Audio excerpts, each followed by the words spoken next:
Hello everybody and welcome to another How I Paint video, and today I'm going to show you how I paint the Imperial Nobility for Blood Bowl by Games Workshop. And this is one of the two teams you can get in the two-player second season starter box, but you can buy them individually if you so wish. I went slightly away from the stock color scheme that you'll find from GW. They had a maroonish color and then gold armor. I went with silver armor with blue and white because I want them to look kind of like the Maple Leafs.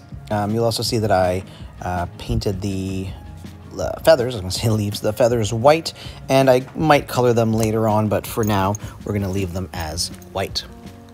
So here we go. Let's see how I painted this. All right, so anything that's going to be white, I'm going to paint in Fenrisian Gray.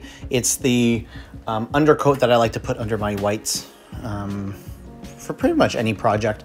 I think it gives a nice base for the whites, and it makes it a little bit easier to get something very light, like white, on top of something a little bit darker. In this case, red with just a little bit of prime.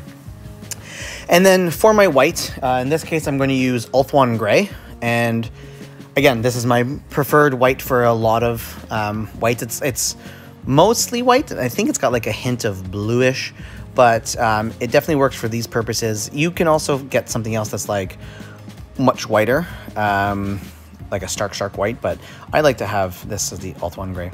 And then for some areas like the ribbons and the cloth, I like to use, this is the contrast paint. It's the Apothecary White, and it'll give it some shading in like the folds of the fabric. I'm using Signar Blue Base for all the blue areas, and this is going to go on all the blues, and it's going to be a little bit darker than the next color that I'm going to use, which is going to be Signar Blue Highlight. And I just put this on the raised areas, pretty much the majority of the blue, but I want to leave some of that Signar Blue base underneath, just to be like a darker area, you know, in the recesses or in like the edges in the folds. My preferred black is Crixbane Base. Sometimes I use a different gray if I need to, but Crixbane Base is my preferred color for black. And then I'm going to put a Nuln Oil Wash on top of that. Yeah, and it makes it real nice and dark. And this is the Crixbane Base some more. This is yeah, and the gloves and the boots for these guys. And then here's the Nuln Oil Wash, and it takes that dark greenish gray into something real nice and near black. I guess it's kind of like using a contrast paint, I guess.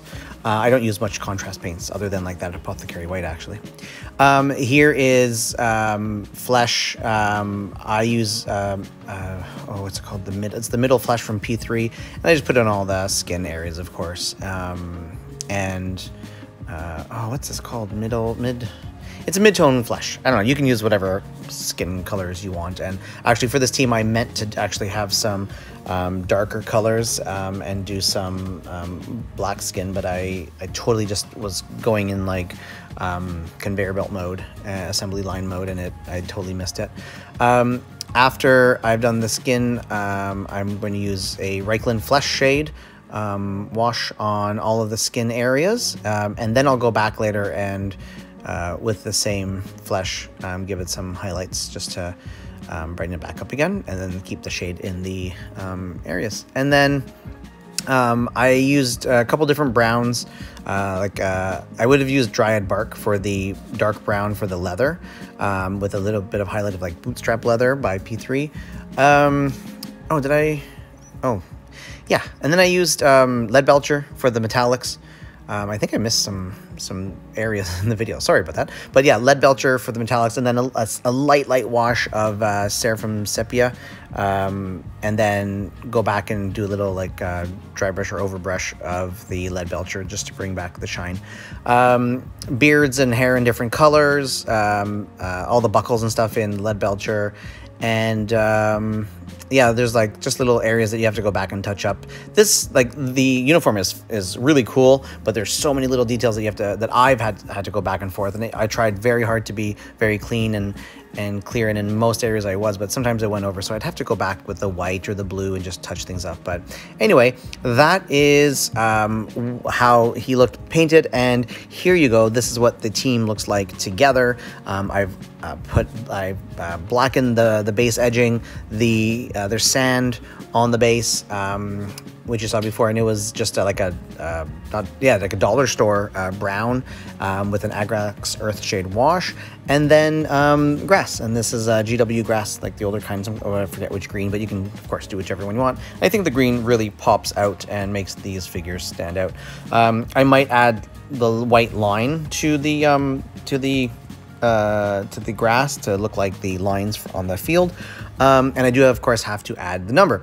The feathers, I was going to say leaves again. The feathers I leave white for now, but what I'll do is go back and either add some colors to the tips, or as these characters or these players skill up, I can always color their leaves in like the red and the blue and whatever, like the color that's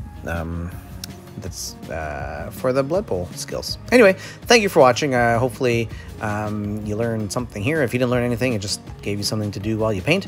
Yeah, here are my Imperial noobs, and I used them once. They won their first game. Hopefully that's a good sign of things to come, and we'll see what happens. Anyway, thanks again for watching. More on the way. See me later. Bye.